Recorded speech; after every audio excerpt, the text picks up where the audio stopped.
नमस्कार, स्वागत है आपका। आप देख रहे हैं इंडिया वॉइस और मैं हूं आपके साथ योगेश पांडे। बुलेटिन का आगाज करेंगे इस वक्त के बड़ी खबर के साथ।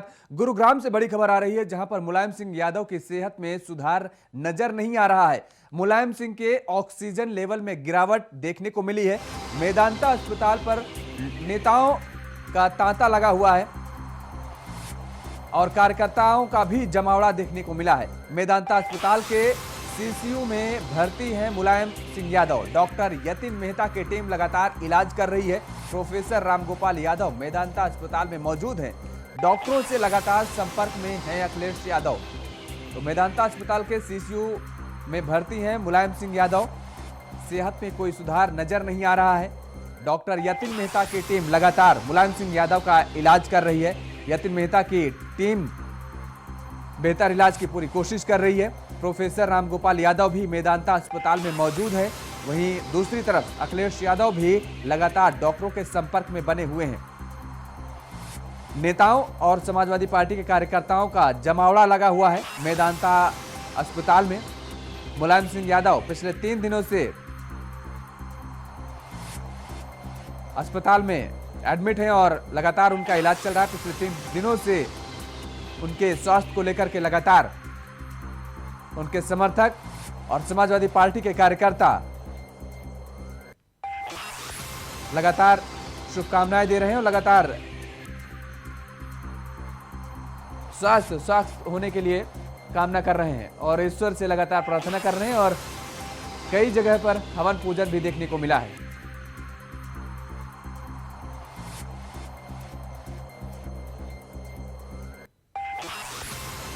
ज्यादा जानकारी के साथ हमारे संवाददाता नितिन कुमार हमारे साथ फोन लाइन पर बने हुए हैं। नितिन, मुलायम सिंह यादव की तबीयत में कोई सुधार नजर नहीं आ रहा बताया जा रहा है, क्या कुछ और अपडेट है?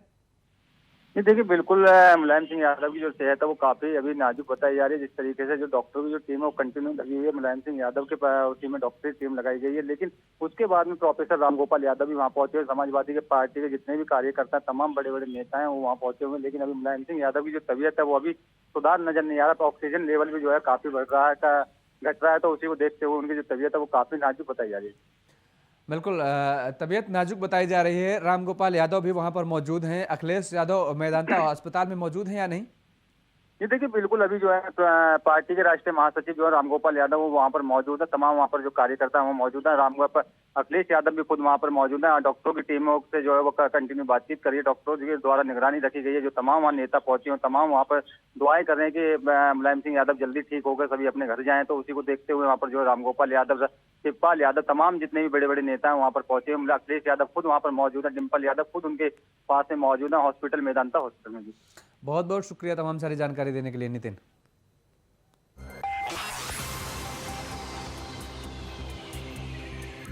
तो मुलायम सिंह यादव की सेहत में सुधार नजर नहीं आ रहा है। मेदांता अस्पताल के सीसीयू में भर्ती हैं मुलायम सिंह यादव।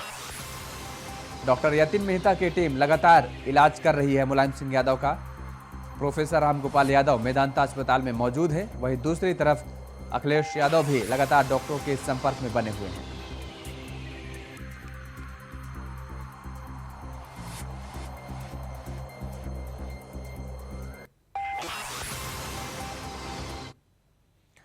यूपी के कन्नौज में नवरात्रि के दिन माता छिमकली मंदिर में पूर्व मुख्यमंत्री मुलायम सिंह यादव के स्वास्थ्य कामना को लेकर हवन किया गया, जिसमें पूर्व ब्लॉक प्रमुख नवाब सिंह यादव सहित कई लोग हवन में शामिल हुए। सभी भक्त आरती व प्रसाद लेकर ही जाएं। जय माता दी, जय माता दी, जय माता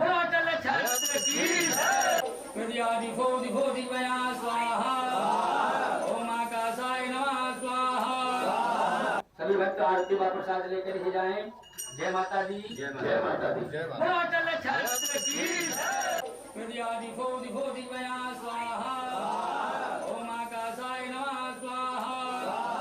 सभी भक्त आरती व प्रसाद लेकर ही जाएं। जय माता दी, जय माता दी, जय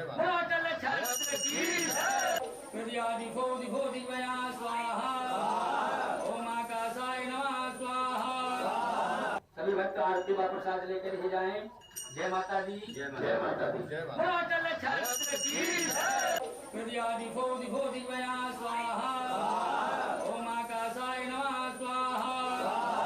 सभी सभी भक्त आरती व प्रसाद लेकर ही जाएं। जय माता दी, जय माता दी, जय माता दी। स्वाहा, ओम आकाशाय नमः स्वाहा। सभी भक्त आरती व प्रसाद लेकर ही जाएं। जय माता दी, जय माता दी, जय माता दी।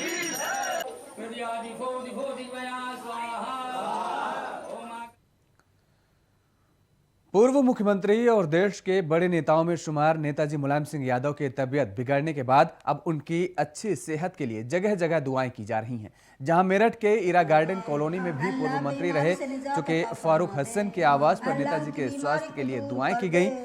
अल्लाह सेहत तंदुरुस्ती अता फरमा दे, अल्लाह मुलायम सिंह को कुल्ली शिफा अता फरमा दे, अल्लाह कुल्ली शिफा अता फरमा दे, अल्लाह उनकी बीमारी से शिफा कुल्ली अता फरमा दे, अल्लाह उनकी बीमारी को दूर कर दे, अल्लाह सेहत तंदुरुस्ती अता फरमा दे, अल्लाह उनकी बीमारी को दूर कर दे, कुल्ली शिफा अता फरमा दे, अल्लाह सेहत। रुक करेंगे इस वक्त की बड़ी खबर का। बिहार से बड़ी खबर आ रही है। बिहार में होने वाले नगर निकाय चुनाव पर रोक लगा दी गई है। पटना हाईकोर्ट ने नगर निकाय चुनाव पर रोक लगाई है।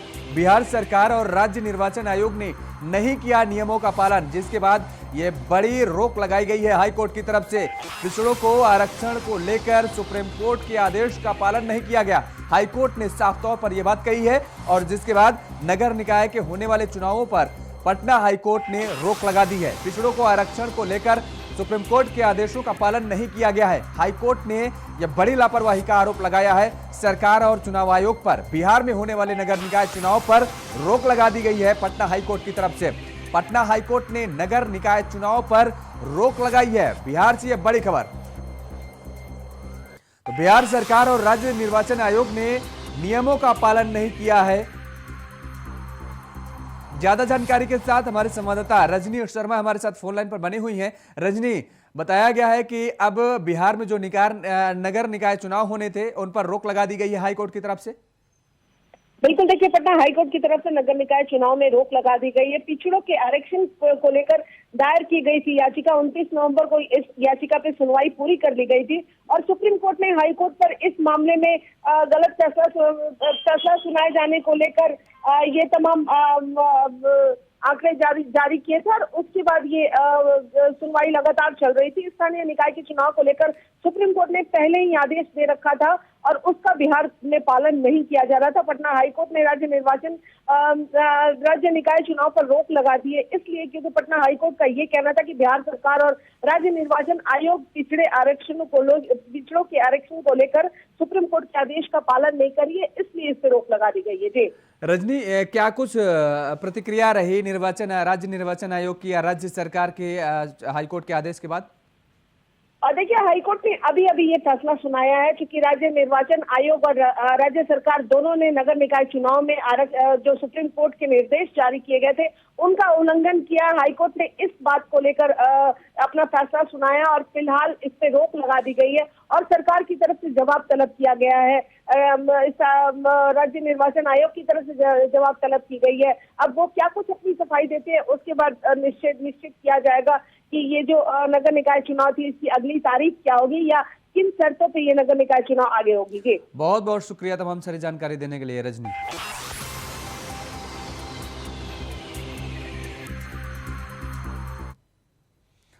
और इस बीच दिल्ली से बड़ी खबर आ रही है, जहां पर सरकारी अफसरों के लिए केंद्र सरकार का आदेश जारी हुआ है।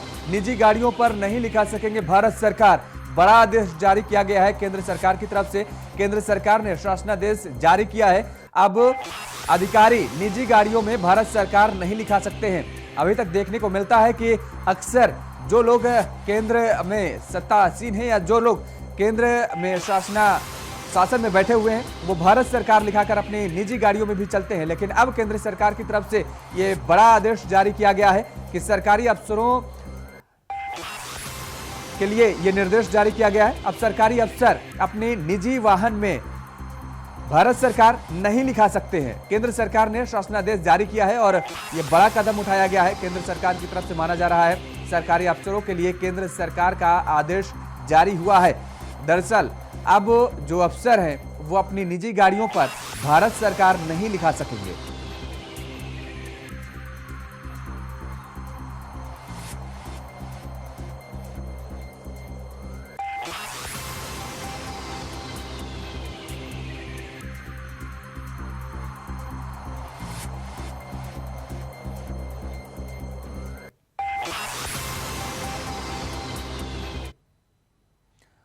और खबर लखनऊ से है, जहां पर फायर स्टेशन के अधिकारियों के सामने बड़ी चुनौती है। एक महीने में 1900 भवनों का ऑडिट करना बड़ी चुनौती माना जा रहा है। 6 अक्टूबर को फायर विभाग को लिस्ट सौंपी जाएगी। 10 फायर स्टेशन के सामने ऑडिट करवाना एक बड़ी चुनौती मानी जा रही है। हाईकोर्ट के आदेश पर एलडीए ने तैयार की है 1900 इमारतों की सूची। एलडीए ने 15 मीटर से ऊंची और 500 वर्ग मीटर से ज्यादा क्षेत्रफल में बनी फायर ऑडिट कराने के लिए एलडीए ने अग्निशमन विभाग को ब्यौरा सौंपेगा। लेवाना होटल अग्निकांड के बाद हाईकोर्ट ने रिपोर्ट मांगी थी और सभी अपार्टमेंट का अब फायर ऑडिट होगा। जल्द ही सभी कमर्शियल इलाकों में कराई जाएगी आग से बचाव के लिए मॉक ड्रिल।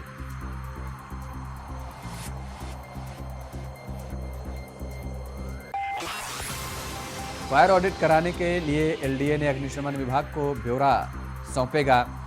और इसके साथ ही आपको बता दें कि लेवाना होटल अग्निकांड के बाद हाईकोर्ट ने रिपोर्ट मांगी थी। लखनऊ के हजरतगंज स्थित लेवाना होटल में अग्निकांड हुआ और जिसके बाद हाईकोर्ट भी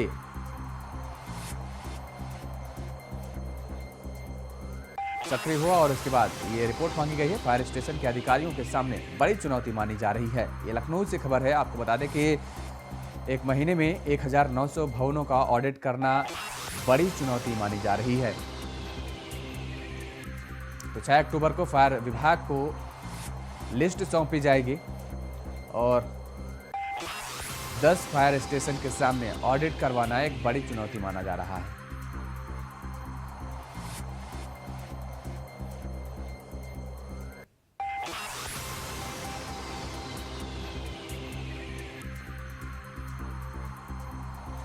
एलडीए ने 15 मीटर से ऊंची और 500 वर्ग मीटर से ज्यादा क्षेत्रफल में बनी फायर ऑडिट कराने के लिए एलडीए ने अग्निशमन विभाग को ब्यौरा सौंपेगा।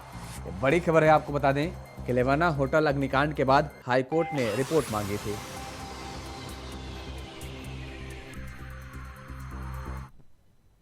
खबर कैमूर से आ रही है, जहां अधौरा में बिहार सरकार के पूर्व कृषि मंत्री सुधाकर सिंह ने आदिवासी परिवार और वनवासी अधौरा फार्मर प्रोड्यूसर द्वारा आयोजित कार्यक्रम में विकास को लेकर समीक्षा की।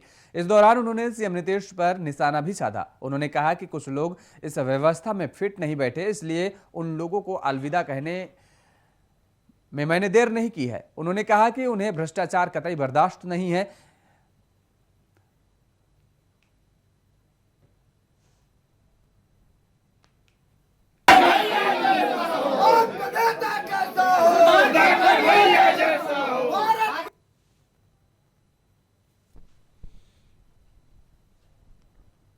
सत्ता में हम आए हैं बदलाव के लिए। हम सत्ता में यथा स्थिति बरकरार रखने के लिए नहीं आए हैं। कम से कम मुझसे अपेक्षा लोगों को नहीं करना चाहिए। और जिन लोगों ने लगा कि हम इस व्यवस्था के लिए फिट नहीं है, मैं उनको अलविदा कहने में देर नहीं किया। हमको अलविदा करने में देर नहीं किया। सत्ता में हम बुलंदशहर वायर स्टेशन के पास जम्मू तवी एक्सप्रेस रेल का डिब्बा पटरी से उतर गया, जिसके बाद इस दुर्घटना की सूचना मिलने पर जिलाधिकारी और एसएसपी ने तत्काल मौके पर पहुंचकर स्थिति का जायजा लिया। हालांकि इस दुर्घटना में किसी भी प्रकार की जनहानि नहीं हुई है।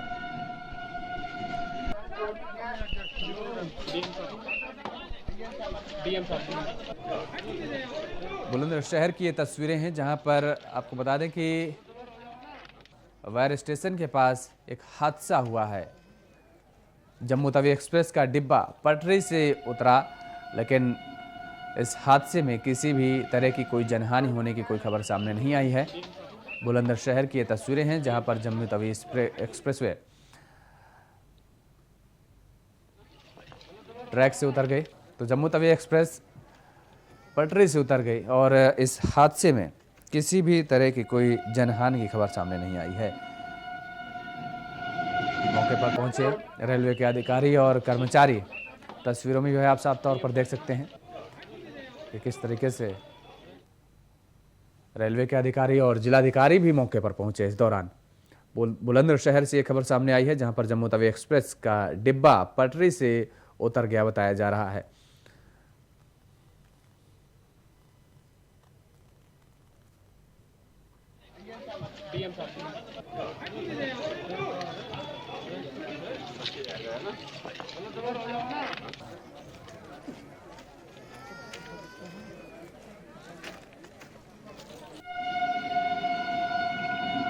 ज्यादा जानकारी के साथ हमारे संवाददाता वरुण शर्मा हमारे साथ फोन लाइन पर बने हुए हैं। वरुण, बताया जा रहा है कि बुलंदशहर में जम्मू तवी एक्सप्रेस पटरी से उतर गई, क्या कुछ कारण रहा? जी बिल्कुल बता दें, पूरा मामला बुलंदशहर के बैर स्टेशन रेलवे ट्रैक का है, जहां आज जम्मू तवी एक्सप्रेस गुजर रही थी। उसी दौरान इस कारण तकनीकी खराबी होने के चलते एक बोगी जो जम्मू तवी रेल की थी वह पटरी से उतर गई। और वहीं बताया जा रहा है, स्थानीय लोगों का कहना है कि ड्राइवर की चूक रूप से वह बड़ा हादसा होने से बच गया और रेल को कुछ ही दूरी पर ही रोक लिया गया। जिसके बाद सूचना मिलते ही जिले के प्रशासन के अधिकारी, रेलवे के अधिकारी, आरपीएफ के अधिकारी वहां मौके पर पहुंच गए हैं।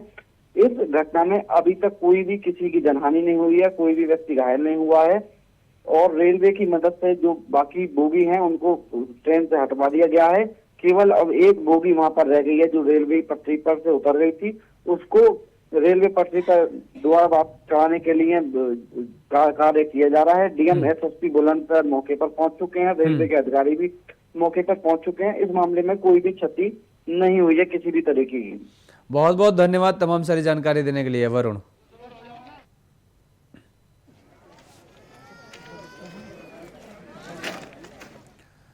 उधर यूपी के आगरा में दबंगों ने दिल दहलाने वाले घटना को अंजाम दिया है, जहां दबंगों ने बंद गेट पर दहशत फैलाने के लिए फायरिंग की है। फायरिंग करते समय हमलावर सीसीटीवी कैमरे में कैद हो गए, जिसके बाद पुलिस टीम मौके पर पहुंची। पुलिस ने घटनास्थल की अब जांच पड़ताल कर रही है।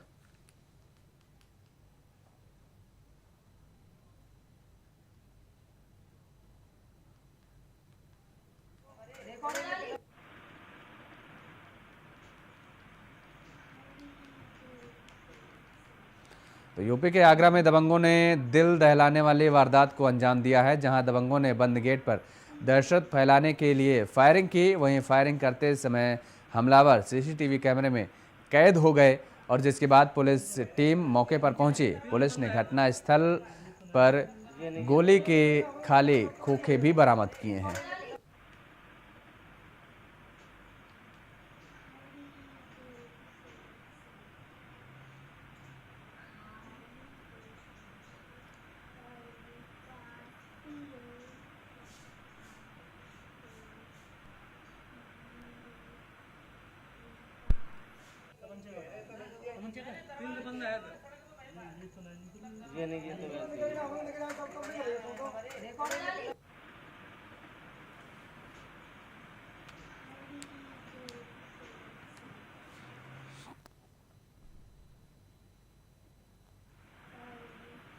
आगरा में दबंगों ने फायरिंग की है, ये वीडियो सोशल मीडिया पर वायरल हो रहा है तेजी से। और दरअसल सीसीटीवी कैमरे में ये दबंग कैद हो गए, जिसके बाद ये वीडियो सोशल मीडिया पर खूब वायरल हो रहा है।